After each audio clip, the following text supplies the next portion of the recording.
So when I send out weekly emails, summarize their most recent podcast episode, if it was once a week or twice a week, is it better to link to, let's say, Apple Podcast or Spotify podcast episode link, or is it much better and more worthwhile to link to the episode on your own website? It is always better to link to your own website. Google's always watching what people are doing on your website, whether they land on your website via search or whether they land on your website via referral. And so the more people you can get onto your website, and then the more engaged those people are on your website, it makes your website look better to Google. You're teasing the episode, then you're sending them to the episode, right? If it was a blog post, I would say tease the blog post, then send them to the blog post. Don't put the whole story in the email because you want to get those people over to your website. And so if you can get people over to your website and then people listen to the episode from your embedded player, and then they're spending all that time on your website, that's the best case scenario. Well, hi there. We are back with Laura Jawad, and she is a SEO specialist. But if you've wondered specifically, what are the biggest mistakes that online business owners make that hold them back from being found on Google? Well, you're in the right episode because this episode is called Get Found on Google. And Laura's quite good at doing that. She's helped my website get found on Google. We've talked in the previous episode about how she built 2 businesses basically with SEO tactics. And if you haven't seen or heard those episodes, the link is in the description below. So let me reintroduce Laura to you again, fellow listener, if you haven't seen her yet. She's an SEO strategist for female service providers and female-founded small businesses. She helps entrepreneurs attract more clients through the power of their websites. She built 2 successful businesses through SEO, demonstrating firsthand the transformative power of well-executed SEO in competitive markets. And that's ultra important because it's not like she just teaches SEO but has never really done it for herself. She is living proof that it works twice over. And she's a PhD, by the way, 20 years of education experience. And she has a deep passion for helping women-owned businesses thrive. So she's the go-to. Laura's the go-to if you want to fill your client roster without having to rely on social media and feed the Instagram and Facebook and TikTok algorithms. Then listen to what she's about to say about how to get found on Google, especially now in 2025. This kind of knowledge is more important than it ever has been. Laura, welcome back to the episode. Or the show. Welcome back to the show, Laura. Thank you. I'm so happy to be here again. Thanks for being here, Laura. So we're going to kind of jump right into it, just how QUÄY.jo had teased it in the intro here. But what are the biggest mistakes that online business owners make that hold them back from being found on Google? God, how much time do we have? We got a bit of a buffer. We could talk a bit. Yeah, how many mistakes can I share? The biggest two. The biggest two. Yeah, let me start. I'll limit it to 3, but there's a lot. But let me start with the biggest one. Okay, I'm gonna start with my biggest, meatiest one that is gonna sound so obvious, but don't discount this. Okay, people do not say what they do on their homepage. Okay, people do not say what they do on their homepage, and everyone thinks they do. Hardly anyone does. The number one thing that I tell people after I audit their website is you never said what you do on your homepage. You talk around it, you provide a lot of supporting information, but the words are not there. And if the words aren't there, you're not providing the right context to Google. Okay, so you have to say explicitly what you do if you want to be found for that thing that you do. And so it sounds very obvious. It's not fancy, it's not techy, but it's a thing that I find that most business owners are missing. Wow. I might be one of those, unfortunately. I believe you are, QUÄY.jo. I am looking at my page right now. This is a plug for the YouTube channel because we are looking at my page right now. I've been begging QUÄY.jo to let me do a full audit of his website. And yes, you are in fact missing this, QUÄY.jo. All right. We're going to be working. What do you mean? But it says that we're Facebook and Instagram ads managers. Maybe. Where? Kind of. not specifically. Laura's gonna I call us out. don't believe that you actually say Facebook Ads Manager anywhere on your page. It does say strategic partners who will bring you Like more you have, leads. like this is what people do as we're looking at your page. So you have strategic Facebook ads partner, but no one's Googling strategic Facebook ads You're partner. right. The People are word, Googling it's not Facebook there. ad manager or Meta ads Yeah. manager, right? No. And It's so you totally have to, As management, is it? Okay. I did a Command F to find that phrase. Facebook Ads Manager is I hate being so in I the presence of started, I greatness have like a you. file on my desktop. I have a file on my desktop of like my Command F where it says 0 out of 0 because every website I do, like I always ask people, what do you imagine that people are typing into the search bar to connect to your services? Right. And then the first thing I do is I go to their website and I type those, I do a Command F and I look for those phrases and they're never there. I have a little like folder of just like, 0 over 0 search results. I don't even know why I keep that. I think it's, like as an SEO strategist, it's just like maddening to me. I'm like, how can you not say what you do? But I think it's the curse of knowledge, right? It is the curse of knowledge. Um, but for everyone listening, go do this. Go to your homepage, do a Command F.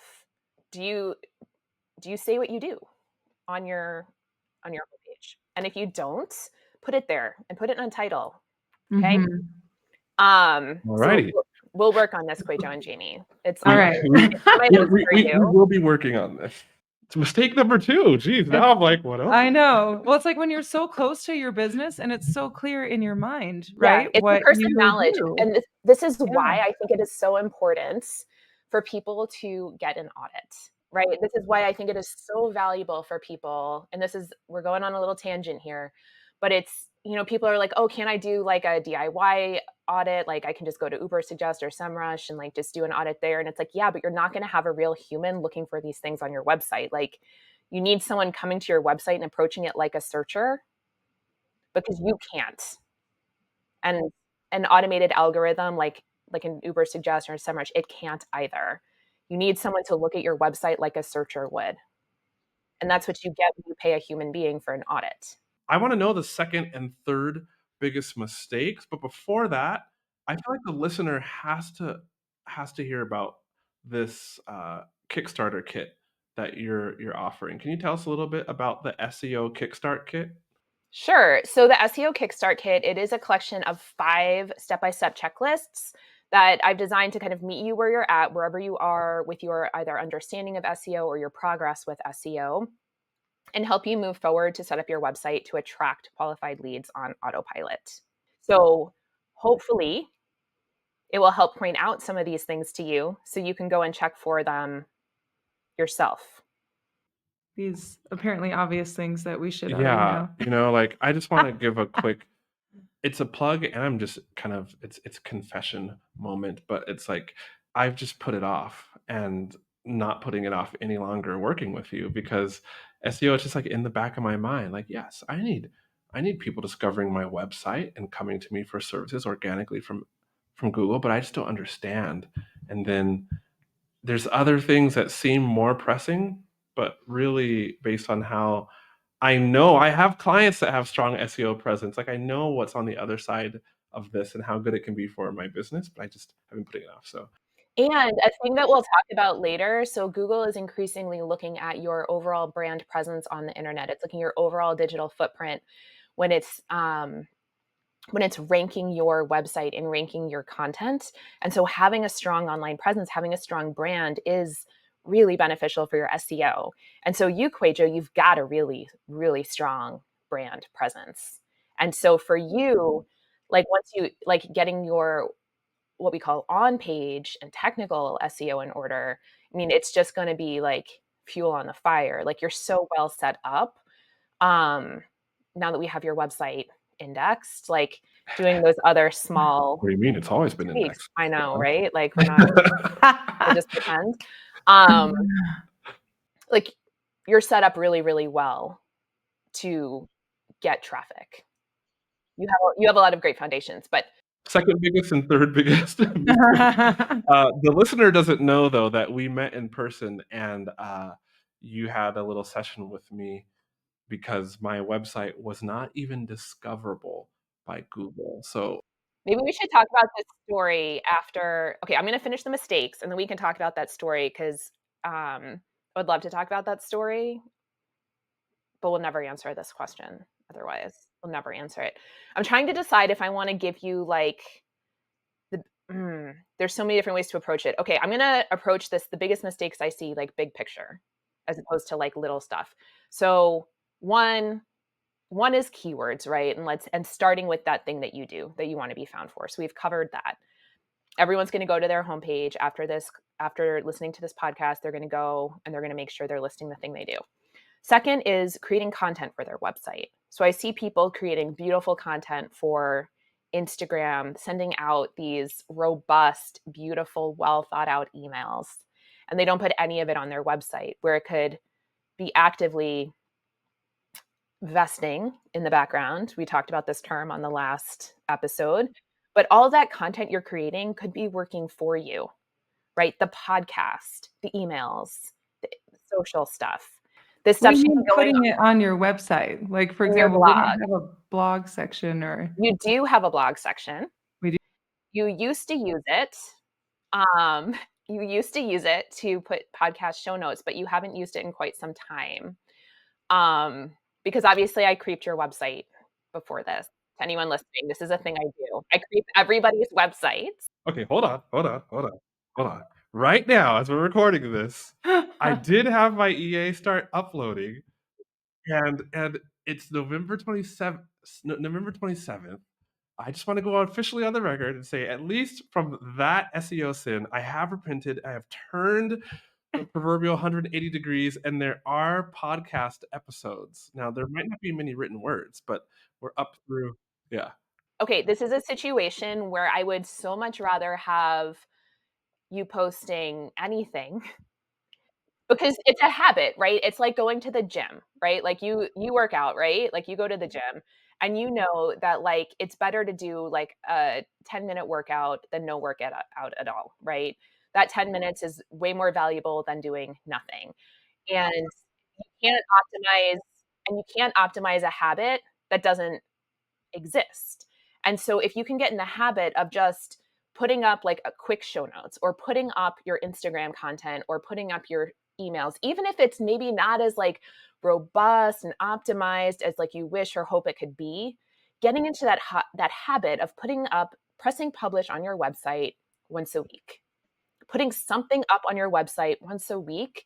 And then over time, you can optimize that habit, right? You can learn some of the little like SEO tips or tricks, or you can spend a little extra time like molding the content a little more specifically for your website. But when you're starting out, or if you haven't been posting stuff on your website, just start recycling some of that content that you're creating for your other platforms and put it on your website so it can be working for your SEO. We got the whole episode transcripts on there too.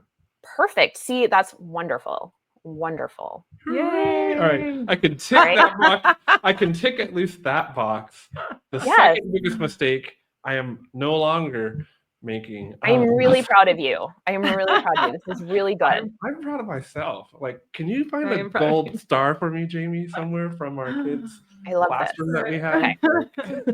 had? All right, mistake number 3. Okay. And then mistake number 3 is not diversifying your platforms, not building your brand outside your website. Now, I know there's a lot of people, on the other hand, that come to SEO because they don't want to have to show up on social, or they don't want to have to do some of these other marketing tasks. But as we move forward into the Google of 2025 and beyond, those things are important. It is important to have some amount of footprint beyond your website and to build brand authority beyond your website. And that can be your socials, that could be your podcast. It could also be what I'm doing right now and guesting on other people's podcasts. But you need to be showing up in other places. Your name and your brand need to be showing up in other places besides just your website, because that is a signal to Google that one, that you're active, that you have a real brand, that other people trust you and that they should trust you too. So you do have to expand your online footprint. It doesn't have to look the same for everyone. You don't have to be dancing on reels, but finding a way that feels comfortable to you, that allows you to sort of like let your tentacles like go forth and colonize the internet a little bit. It's super, super important. So when you say show up on other platforms and the listener is like, but Laura, I'm already so busy. Like, are there like what are the top two other places that somebody should show up in first on their way to showing up on all the other stuff? So this is my favorite way, right?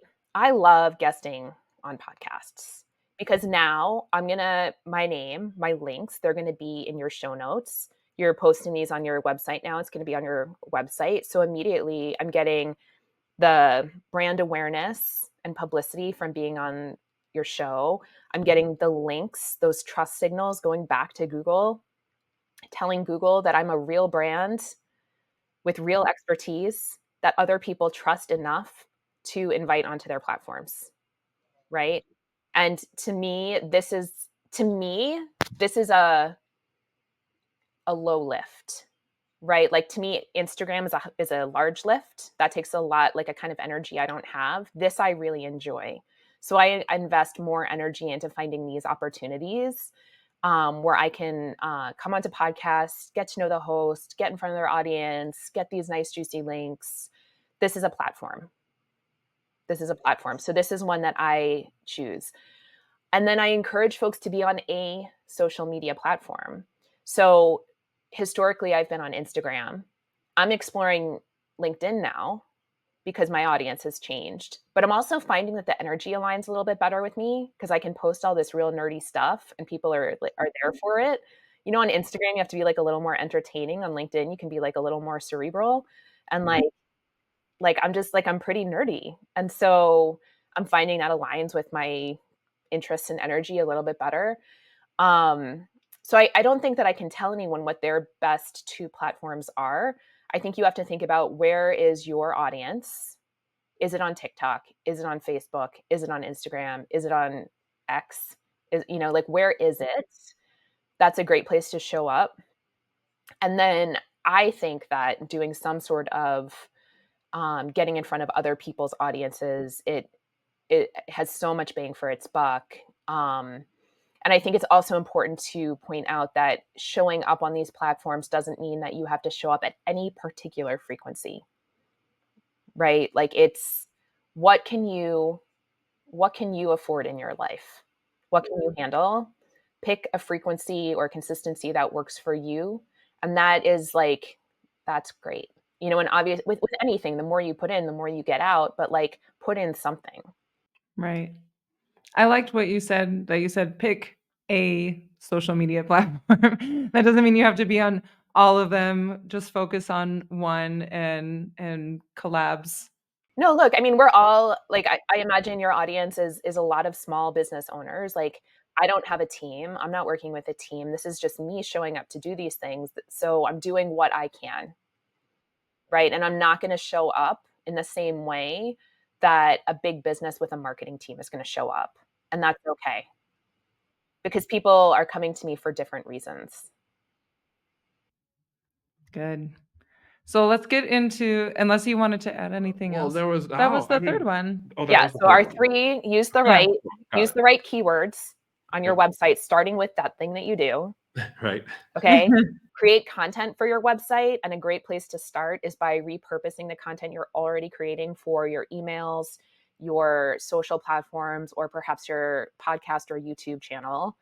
And then the third is expanding your online footprint beyond your website in some capacity in a way that feels aligned with your energy, with your interests, and your audience. Nice. Great. Nice.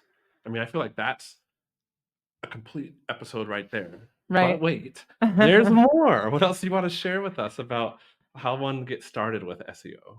Oh my gosh, that's such a big question, QUÄY.jo. Oh, okay. Well, the listener is listening right now, and I'm not talking about the listener who has all their stuff together, but the one who doesn't, and they're like, "Oh my gosh, is it go guest on the podcast? now to get links back here and my name out there? Or is it go to my website and bring content that I have on Instagram, like those wonderfully performing organic Instagram posts, but publish those as articles on my website? Or is it take some emails and publish those? What do I do? Or is it get an audit? So I think, well, one, you could go and download my SEO Kickstart kit, and you could start using that to organize your SEO efforts, right? So I'll give a little plug for that, because part of the reason I made that is because it can be really, really overwhelming to just decide, like, okay, today's going to be SEO day. Like, where do I start? And it's like, I can't even answer that question because it's such a big question. Where do you start? There's so many places you could start. So if you start with something like that, I give you a few lists. You can cross out the things that you've already done, and then you can choose the actions that feel like the the either the lowest lifts or the biggest ROI for you right now. Okay, but that will help you organize your efforts a little bit so that it doesn't feel like you've got everything, like this insurmountable to-do list sitting in front of you. Um, I think I think an audit is wonderful because, one, someone's going to look at your website like a searcher would. But two, it'll also help you prioritize your SEO efforts because, again, like not all SEO tasks are created equal. Like some have a greater ROI than others. And if you have someone external look at your website and your to-do list, like they'll help you focus your time on the things that are going to give you the biggest bang for your buck so you can make the most of your limited time. With respect to the things that we've talked about today, think about which ones are going to be most impactful for you right now. It's obviously very easy to go to your website and just do like a quick search and see if you've like listed this thing that you do, right? So that's easy. Everyone should go and do that. But then, think like, have you done a good job already at outreach? If you've already done a great job at outreach and that's something that's already a habit for you and you are already doing, then start with content. If you already have a strong content game, but you have not spent a lot of time getting your content out into the world, start doing that. So look at where you're already strong, right? And look at where you have opportunities. And that's where you start. Like start with those opportunities. Don't double. I mean, there's something to be said for doubling down on the things that you're good at. And we know that SEO rests on multiple pillars. It's not one thing. And so if you're already good at outreach, spend some time focusing on your content. If you're already great with content, spend some time focusing on outreach. If you're doing great with both of those and you're not getting traction, get someone to look at your website so that you know what to do next, because there's also the tech, right? There's the tech, user experience. And sometimes you need a fresh set of eyes to uncover that stuff for you. Well, then, Right. here's something so I'm curious what you think about this. Jamie and I have been we've been building a new email funnel to introduce folks to my course, the lead gen cheat code, how folks can cut their lead costs in half for Facebook and Instagram ads. Now, it's been in a very simple format, like value email, sales email. But these value emails, we've basically been going back to previous podcast episodes about Facebook ads, Facebook and Instagram ads, and then writing out an email that condenses the value in that episode, but in a way that also teases the remaining value and has a link to that episode. Is that kind of email something where we could pull those emails out and put them into the show notes that are on the website for the episode? So now they've become almost like super show notes. Yes. Yeah. Yeah. So, when it comes to SEO for your podcast show notes, I haven't gone to look to see what you've been doing with your show notes since we last talked about your website. Um, but I think, like having a transcript there is great. Having the links is great. Having the embedded audio is great and the subscribe links. But if you can also have like a narrative that people want to read and that convinces them to listen to the audio or to read the transcript, I think that is even better. And you can also use that to make sure that you are including strategic words that maybe you missed in the conversation or that you really want to highlight towards the top of the page. It's a really great use of that. Taking notes right now. Thank you for that. Very good. I feel like the listener and us have such concrete things that we can do to improve our SEO presence. In the previous episode, sorry, you had said that this can take like a certain amount of time. Can you refresh our memories with like the time range that this could take for our SEO to vest to where it really starts getting good and we start getting that good SEO, like organic traffic? Yeah, so depending on where you look, you'll see people say it takes 3 to 6 months or 6 to 12 months, and really, like, how long it takes for any given piece of content to start really gaining traction depends on a lot of things. So for someone who's already got, like, an established brand and an established website that's already getting good traffic, they can probably get a new page up and ranked within days to weeks, quite honestly. For someone who has a website that is new, that doesn't already have a lot of content or doesn't already have a lot of doesn't have a lot of traction, so at the beginning of their sort of SEO journey, then that could take 3 to 6 months, 6 to 12 months. Generally, we say that the SEO on a page matures by 12 months. If something's not getting traction by 12 months, like something is very like needs to be tweaked there. But like a average like small business owner's website, the website's been up for a while, they get like a little bit of traffic but not a ton and they're trying to build it. I would say probably in the 3 to 6 months range is probably like a good amount of time to start expecting to see some traffic from a new piece of content. Also depends how competitive your niche is. So that's also important to point out. Um, but unfortunately, I can't give you because there's all these factors, like what's the authority of the existing website, how competitive is the niche, how good is the piece of content. Can't give you an exact time frame, but it's definitely on the time scale of months.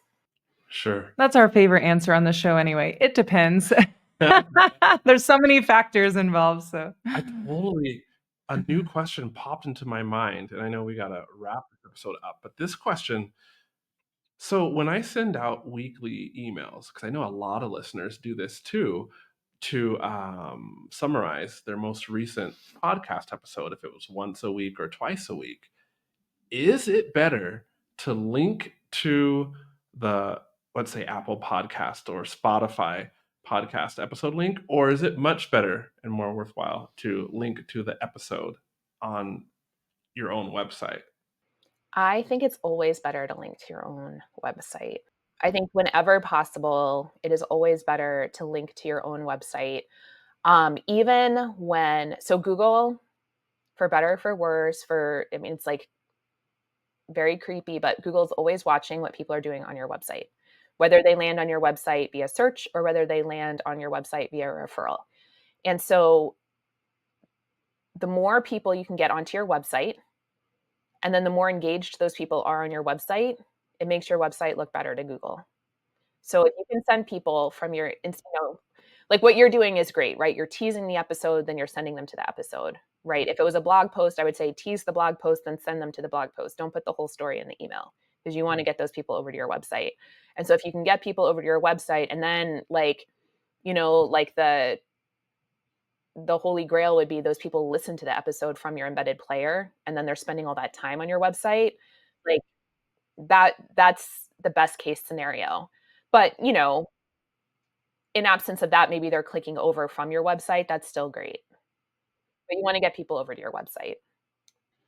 that makes sense. You want to draw them into your little business ecosphere, and hopefully while they're Nice. there, they'll stay and click around a little bit. And Well, yeah, I had always wondered. So- Well, I hadn't always wondered since I just said the question popped into my mind, but I had always, up until right now I have a conflict in my brain, but up until now, I had always thought, okay, I want to send people directly to the platform that I'm trying to grow for the podcast, like Apple Podcasts, or directly to YouTube.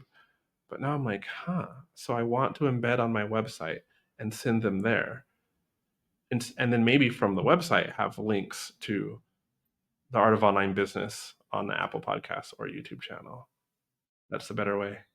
That's what I would do from an SEO perspective. That's the best approach. You should have all that stuff embedded, like embed the podcast episode embed the YouTube video so people could watch directly on your website, but then also enable them to click out to those platforms if they so choose. I am literally in my Apple Notes making notes for my EA to do to change the website at the podcast Yeah. episodes. Like, this is such practical, tangible, like demystifying advice on Right. like SEO, you know? Because I actually had none of this info in my head. Like, usually when I have a guest on the episode and they tell me what they're going to say, like I do know a good amount about it just because I've been around in the space, the online course creation business space for a bit. But the things that you just told me, yeah, I didn't know much about This them. is gold. This And is I should have great. been doing them a long time ago. The best time to do this stuff was, 6 months ago, but the next best time is today, and you're well on your way, right? Your website is indexed, you're posting new content on there. So you're well on your way to having your website get found for the things that you want it to get found for.